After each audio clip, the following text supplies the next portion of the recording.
नमस्कार मित्रांनो, स्वागत आहे तुमचं पुन्हा एका नवीन अशा रोमॅन्टिक लव्ह स्टोरीमध्ये. तर मग चला आजच्या या भागाला सुरुवात करूयात. घराबाहेर गाडी येऊन थांबल्याचा आवाज आला. त्यासरशी आशाताईंनी किचनमधल्या खिडकीतून बाहेर पाहिलं. वसंतरावांसोबत निशा सुद्धा आली होती. तिला पाहून आशाताईंना आता काळजी वाटायला लागली. एरवी निशा नेहमीच सासरहून भांडून माहेरी यायला लागली होती. आजही ती जरा धुसफुसच करत घरात आली. आशाताई दोघांसाठी पाणी घेऊन दिवाणखान्यात आल्या. निशाकडे पाहून म्हणाल्या, निशा, तू अशी अचानक? निशा काही बोलेल त्याआधीच वसंतराव म्हणाले, अचानक म्हणजे काय? तिचं घर आहे, ती कधीही येऊ शकते. तिला काय, तुमच्या परवानगीची गरज आहे का घरी यायला? नाही, तसं नाही, पण तुमच्यासोबत आली आहे. जावई बापू सुद्धा नाही आहेत सोबत, म्हणून जरा काळजी वाटली. आशाताई जरा चाचपडत म्हणाल्या, तुमची काळजी तुमच्याजवळ ठेवा आणि तुम्हालाच तुमच्या जावई बापूंचा मोठा पुळका आहे. त्याला तर आमच्या मुलीची काही परवाच नाही. तिचा योग्य मानही राखता येत नाही. वसंतराव अगदी मोठ्यानं म्हणाले, तसं नाही, त्यांना सुद्धा घरच्या मोठ्या माणसांची मर्जी राखावीच लागते आणि संसार म्हटलं की तडजोड ही आलीच की. आशाताई म्हणाल्या, तडजोड? आणि आमची मुलगी? कधीच नाही, ते शक्य नाही. लहानपणीपासून लाडाकुडात वाढलेली आहे ती. तिनं जिकडे बोट दाखवलं ते सगळं मिळालंय तिला. तिनं का म्हणून तडजोड करायची? वसंतराव मोठ्यानं म्हणाले, जाऊ द्या बाबा, आईला काही कळणार नाही. तिला समजूनच घ्यायचं नसतं मुळात. सतत तडजोडीची भाषा करत असते, निशा म्हणाली. आशाताई यावर काही बोलणार इतक्यात वसंतरावांनी रागानं त्यांच्याकडे पाहिलं आणि मग त्याही फार काही न बोलता तिथूनच किचनमध्ये निघून गेल्या. निशा ही आशाताई आणि वसंतरावांची थोरली लेक, म्हणजेच त्यांचं पहिलं अपत्य. निशानंतर 5 वर्षांनी निशांतचा जन्म झाला. निशा तिच्या वडिलांची खूपच लाडकी होती. लहानपणीपासूनच वसंतरावांनी तिचे कित्येक लाड पुरवले होते. तिला हवं ते सगळं त्यांनी आणून दिलं, त्यामुळे ती काहीशी हट्टीखोर आणि हट्टी झाली होती.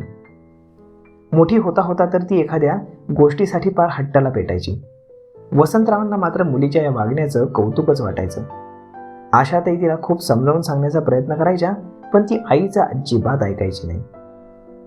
उलट आई आपल्याला समजून घेत नाही म्हणून तिच्यातला आणि आईतला दुरावा वेळेसोबतच वाढत गेला. बाबा मात्र तिचा हट्ट पुरवायला मागे पुढे पाहायचे नाहीत. घरी सुद्धा सगळं काही करताना तिचंच मत विचारात घेतलं जाईल. अगदी स्वयंपाकात काय करायचं त्यापासून घराला कोणता रंग द्यायचा इथपर्यंत सगळं तिचंच ऐकलं जायचं. या उलट निशांत मात्र खूप समजूतदार होता. घरी श्रीमंती असूनही त्याला याचा अजिबात गर्व नव्हता. तो मित्रांमध्ये मिळून मिसळून राहील. घरी केलेला स्वयंपाक आवडीनं खाई आणि हट्ट तर त्यानं क्वचितच कधीतरी केला असेल. आणि निशा मात्र त्याच्या अगदी उलट. आशाताईंना सतत काळजी वाटून राहायची की निशाचं पुढं कसं होणार. सासरी गेल्यावर निशाच्या मनाप्रमाणे सगळं झालं नाही तर काय होईल याची त्यांना सतत चिंता लागून राहायची. निशाच्या कॉलेजमध्ये पहिल्याच दिवशी तिची भेट साकेतशी झाली. मुळातच साधा सरळ असणाऱ्या साकेतचं व्यक्तिमत्व मात्र खूपच प्रभावशाली होतं. स्वभावामध्ये स्थिरपणा होता. बोलायला तो लाघवी होता आणि अभ्यासात हुशार होता. प्रत्येकाच्या अडीअडचणीला धावून जायचा. सगळ्यांना तो खूपच आवडायचा, विशेष करून कॉलेजमधील मुलींना. निशा सुद्धा त्याच्या प्रेमात पडलीच. ती कॉलेजमध्ये त्याच्यासोबत जास्तीत जास्त वेळ घालवायला लागली होती. हळूहळू त्यालाही ती आवडायला लागली. त्याला भेटल्यावर, त्याच्या प्रेमात पडल्यावर तिचा स्वभाव आता हळूहळू बदलायला लागला होता. तिचा हट्टीपणा आता जरा कमी व्हायला लागला होता. निशाला साकेतशी लग्न करायचं होतं. कॉलेज संपताच तिनं तसं वडिलांना सांगितलं सुद्धा. वसंतरावांना सध्या निशाचं लग्न करायचं नव्हतं. त्यांना वाटायचं की निशानं आधी तिचं शिक्षण पूर्ण करावं, आपल्या करिअरकडे लक्ष द्यावं आणि मगच लग्न करावं. पण निशा मात्र आता काही ऐकायला तयार नव्हती. निशा किती हट्टी आहे हे त्यांना माहीतच होतं. म्हणून त्यांनी एकदा साकेतला भेटायचं ठरवलं. निशानं आनंदातच साकेतला घरी यायचं आमंत्रण दिलं. साकेत वसंतरावांना भेटायला त्यांच्या घरी आला. आशाताईंना साकेत चांगला मुलगा वाटला. स्वभावानं सुद्धा शांत आणि समजूतदार होता. शिवाय त्याला भेटल्यापासून निशाच्या स्वभावामध्ये खूप फरक पडला होता. पण वसंतरावांना मात्र तो फारसा पसंत पडला नाही. कारण म्हणजे त्याच्या घरच्या मानानं वसंतराव जरा जास्तच श्रीमंत होते आणि दुसरं म्हणजे त्याच्या घरी भला मोठा एकत्र परिवार होता. साकेतची आजी आजोबा, आई बाबा, 2 मोठे भाऊ आणि बहिणी आणि मोठ्या वहिनीची लहान मुलगी सगळे गुण्या गोविंदाने एकत्र राहत होते. निशा इतक्या मोठ्या परिवारात राहावी हे वसंतरावांना योग्य वाटत नव्हतं. त्यांच्या मते अशा घरात त्यांची मुलगी कामाच्या ओझ्यामध्ये दबून जाईल. पण निशा मात्र काहीही ऐकायला तयार नव्हती. शेवटी वसंतराव तयार झाले. साकेत आणि निशाचं मोठ्या थाटामाटात लग्न पार पडलं. लग्न करून निशा भल्या मोठ्या कुटुंबातील धाकटी सून म्हणून आली. साकेतच्या घरच्यांनी निशाचं खूप गोड कौतुक केलं. निशाच्या दोन्ही मोठ्या जावा तिच्याशी खूप चांगल्या वागायच्या. सासू आजी सासू तिच्या बारीक सारीक गोष्टींचं कौतुक करायच्या. मोठे दीर तिच्याशी आदरानं बोलायचे. साकेतला तर तिला कुठे ठेव आणि कुठे नाही असं व्हायचं. साकेतचं प्रेम पाहून निशा हरकून जायची, पण त्याच्या घरच्यांचं प्रेम तिला नाटकी वाटायचं. त्यांचं प्रेम पाहून त्याच्याबद्दल कृतज्ञ राहण्याऐवजी निशाला वाटायचं की आपण माहेरी श्रीमंत आहोत आणि लग्नात खूप सोनं नाणं घेऊन आलो म्हणून हे सगळे आपली एवढी काळजी घेतात, सतत मागे पुढे करतात. वसंतराव सुद्धा दर 2 दिवसांनी निशाला भेटायला जात. जाताना तिच्यासाठी महागड्या भेटवस्तू घेऊन जात. हळूहळू मग निशा सगळ्यांशीच फटकून वागायला लागली. त्यांच्यासमोर आपल्या श्रीमंतीचा देखावा करायला लागली. 2 दिवसाआड साकेतला घेऊन बाहेर फिरायला जायची, नाहीतर दिवसभर स्वतःच्या खोलीतच राहायची. फक्त जेवण आणि नाश्ता करण्यासाठीच सगळ्यांसोबत खाली यायची. साकेतला तिच्या वागण्यात हा बदल हळूहळू दिसायला लागला. पण नवीन जागेत रमायला हळूहळू वेळ लागेल म्हणून साकेतनं दुर्लक्ष केलं. साकेतनं दुर्लक्ष केल्यानं निशाला वाटायला लागलं की त्याचा आता अशा वागण्याला पाठिंबा आहे म्हणून. निशा मग अजूनच सगळ्यांशी तोडून वागायला लागली. एके दिवशी संध्याकाळी ती किचनमध्ये गेली आणि तिच्या मोठ्या जावेला म्हणाली, जाऊबाई, माझा आणि साकेतचा 2 वेळचा चहा आजपासून माझ्या खोलीतच देत जा. अगं पण खोलीत का? सगळ्यांसोबत इथे हॉलमध्ये घेत जा की, जाऊबाई सहजपणे म्हणाल्या.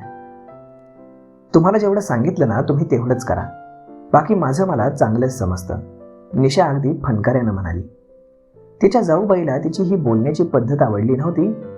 ती निशाला काही म्हणेल त्या आधीच दारात उभा असलेला साकेत म्हणाला, निशा, ही काय बोलण्याची पद्धत झाली का? तू वहिनीसोबत अशी कशी बोलू शकतेस? माफी माग वहिनीची. साकेत जाऊबाई समोर तिला असं ओरडल्यानं तिला अपमानित झाल्यासारखं वाटलं. ती तंतनच स्वतःच्या खोलीत निघून गेली. साकेतला तिचं वागणं अजिबात आवडलं नव्हतं. तो वहिनीजवळ येऊन म्हणाला, वहिनी, मला माफ करा, मी निशाला आधीच समजावून सांगायला पाहिजे होतं. जाऊ द्या भाऊजी, तुम्ही माझ्या बाजूने तिला बोललात यातच माझ्यासाठी सगळं आलं. त्यानंतर मग साकेत सरळ त्याच्या खोलीत गेला आणि निशाकडे पाहून म्हणाला, निशा, तू कशा पद्धतीने बोललीस वहिनीसोबत? तू अशी काही बोलू शकतेस त्यांना आणि चहा खोलीत आणून प्यायची काय गरज आहे? आणि काय गरज आहे म्हणजे काय? मला तुझ्यासोबत बसून तुझ्याशी गप्पा करत चहा प्यायचा होता म्हणूनच म्हटलं ना मी. तिथे सगळ्यांसमोर मोकळं नाही बोलतायत, निशा म्हणाली. मग काय इतर वेळी नाही का बोलतायत? आणि तुला काहीही सांगायचं असेल तर एक सांगण्याची योग्य पद्धत असते, साकेत म्हणाला. तुला मी चहा खोलीत पाठवायला सांगितलं ते दिसतंय आणि तू माझ्याशी कसा बोललास त्यांच्यासमोर हे विसरलास? हे बघ, मला असं कुणाचं काहीही ऐकून घ्यायची सवय नाही, निशा एकदम तणक्याने म्हणाली. तू जर समोरच्या व्यक्तीशी चांगले बोललीस तर तुझ्याशी सुद्धा सगळे चांगलेच बोलतील. पण तुझी आजची बोलण्याची पद्धत पाहून फारच वाईट वाटलं, साकेत म्हणाला. मी एवढं काहीच जास्त बोलली नाही, तू उगाच छोट्या गोष्टीचा बाऊ करतोयस, निशा अगदी रागानं म्हणाली. त्यानंतरही साकेतनं बराच वेळ तिला समजावून सांगण्याचा प्रयत्न केला, पण काहीच फायदा झाला नाही. शेवटी साकेत बाहेर निघून गेला. थोड्या वेळानं तो घरी परत आला तेव्हा त्याला घरच्यांनी सांगितलं की निशाचे वडील घरी आले होते म्हणून, आणि निशा कोणाला काहीही न सांगता सरळ त्यांच्यासोबत निघून गेली म्हणून. तर मग मित्रांनो, आता निशा निघून तर गेली आहे, पण तुम्हाला काय वाटतं, पुढे यांचा संसार व्यवस्थित होईल का, की कोणी मध्यस्थी करेल? आणि आजकाल समाजामध्ये ह्या अशा प्रकारच्या घटना खूप मोठ्या प्रमाणावर वाढायला लागल्यात. यावर तुम्हाला काय वाटतं हे तुम्ही आम्हाला कमेंट करून नक्कीच सांगा. आणि जर आवडला असेल आजचा हा व्हिडिओ तर आपल्या जवळच्या मित्रमंडळींसोबत देखील हा व्हिडिओ तुम्ही शेअर करायला विसरू नका. धन्यवाद.